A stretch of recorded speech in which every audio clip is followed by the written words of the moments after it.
Good day everyone, I'm Jonathan Lozada and I will be discussing the journal bearing.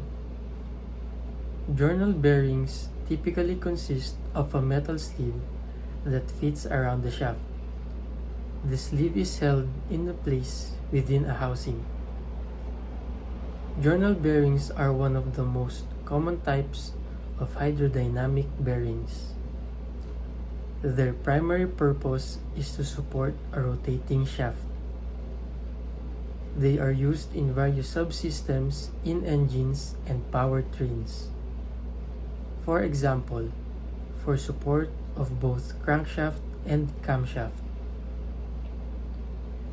The journal is simply placed on the shaft that is surrounded and supported by the bearing. Journal bearings can be made out of metallic or non-metallic materials. Examples of common metallic bearing materials include bronze or brass. This example of non-metallic bearing material is called phenolic. This fiber synthetic material is used in power generating applications because it does not conduct electricity. Another type of bearing material is called babbitt. Babbitt is a soft alloy comprised of tin, copper, and antimony.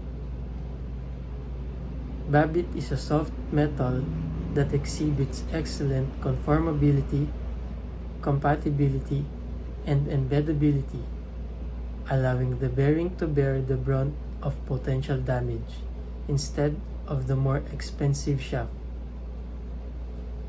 It is considered a forgiving and rugged material and is widely used for both fixed profile and tilt pad bearings.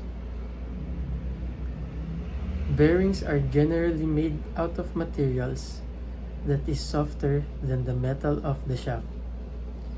This helps to protect the shaft by allowing the bearing material to wear out first. Journal bearings usually have a lubricant groove on the inside surface of the bearing. This groove generally runs parallel to the shaft and helps distribute oil or grease along the shaft, where the shaft passes through the bearing. There are two types of journal bearings: solid journal bearings and split journal bearings.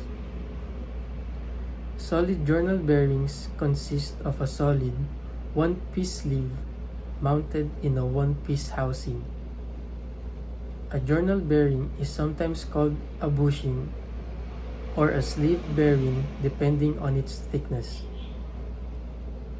A bushing is relatively thin, solid journal bearing that gets most of its strength from the housing in which it is mounted. The term sleeve bearing generally refers to a thick-walled journal bearing. A split journal bearing consists of a two-piece bearing mounted in a two-piece housing.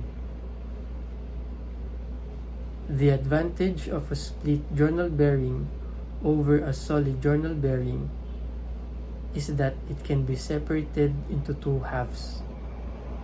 A split journal bearing is easier to service since it can usually be separated and removed from around the shaft without removing the shaft itself. Solid journal bearings can be more difficult to replace on other types of journal bearings. Frequently, they must be slipped on and off the end of the shaft, or the shaft must be removed through the bearing. That's the end of my presentation. Thank you.